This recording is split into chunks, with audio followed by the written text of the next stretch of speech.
many tourists are drawn to the most bone-chilling parts of our planet by their insatiable curiosity about the world's mysteries.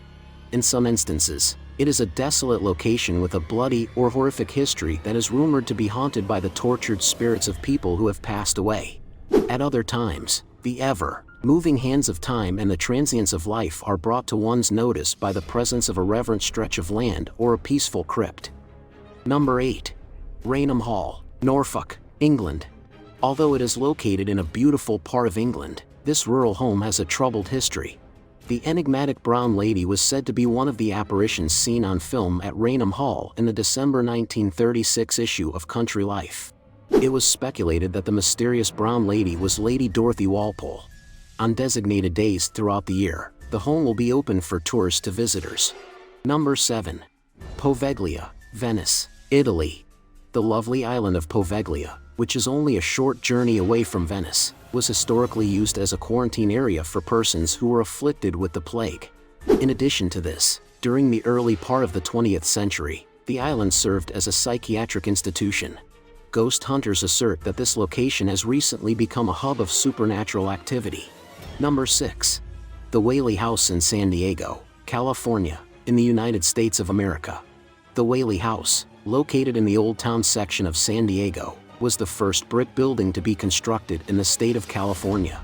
It was also used as a granary, city courthouse, theater, and general store when it was constructed in the middle of the 19th century. Today, it is a historic house museum that draws visitors from all over the country who want to admire the house's Greek Revival architecture or experience the hauntings that have long been rumored to take place within the centuries. Old home in San Diego. The hauntings have been rumored to take place within the home for a long time.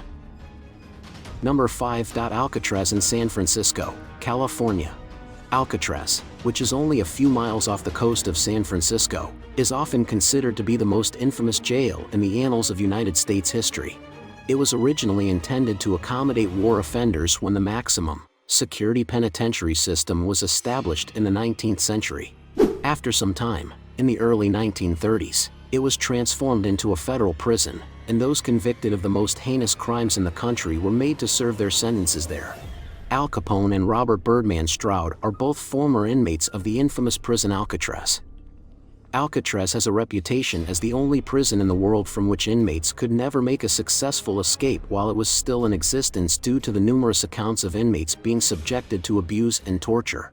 Even before Alcatraz was shut down in 1963, guards had reported seeing extraordinary sights and hearing unexplainable noises in the middle of the night. Since then, visitors and rangers have continued to say that the prison is haunted by the souls of former convicts, including Al Capone, whose banjo music has allegedly been heard coming from the shower where he used to play it when he was incarcerated there. Number 4. The city of New Orleans in Louisiana. New Orleans is widely considered to be the most haunted city in the United States. This reputation is well deserved, given the city's eerie past, which includes tales of voodoo queens, vampires, pirates, and witches. It's possible that some tourists would rather take in a jazz performance or try some of the city's famous beignets, but there are also plenty of excursions and haunted spots to visit that may keep those interested in the supernatural occupied for days at a time. Taking a walking tour of the French Quarter of New Orleans and going to some of the city's most famous haunted houses is one of the most enjoyable things to do in the area. Number 3. The Unitarian Graveyard in Charleston, South Carolina.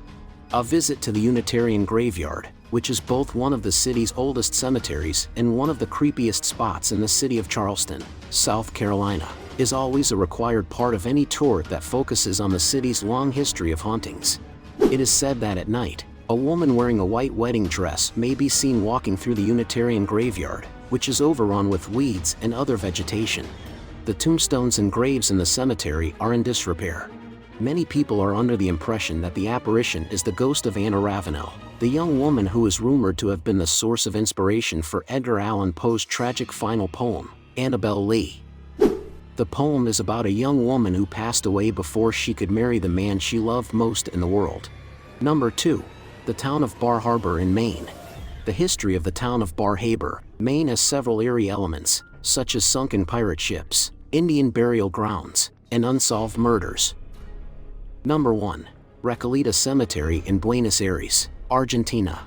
Recoleta Cemetery in Buenos Aires is a beautiful example of Baroque architecture and is the final resting place of several notable Argentines, including Eva Perón and Isabel Wałęsa, who was the illegitimate grandchild of Napoleon Bonaparte. Rufina Camasiers, a socialite who was only 19 years old when she was accidentally buried alive in the Recoleta neighborhood of Buenos Aires in the year 1902, is possibly the most well-known resident of the Recoleta neighborhood. The graveyard attendant who was working the day after her funeral discovered that the lid of her coffin was damaged. When he opened the coffin, he saw that the inside of the lid had been marked in some way and that Rufina's face and hands had been severely damaged. They later concluded that the young woman had not initially passed away but had suffered from catalepsy, a disorder that can simulate death, and that after awakening inside of a coffin, she had passed away while attempting to crawl out of it. Since her family erected a big Art Deco stone statue at the cemetery in her honor, several people have asserted that they have seen Rufina roaming around the graveyard. Her family has denied these claims. How was the video? Did you enjoy it? Post your feedback in our comment section below and subscribe to our YouTube channel for more updates.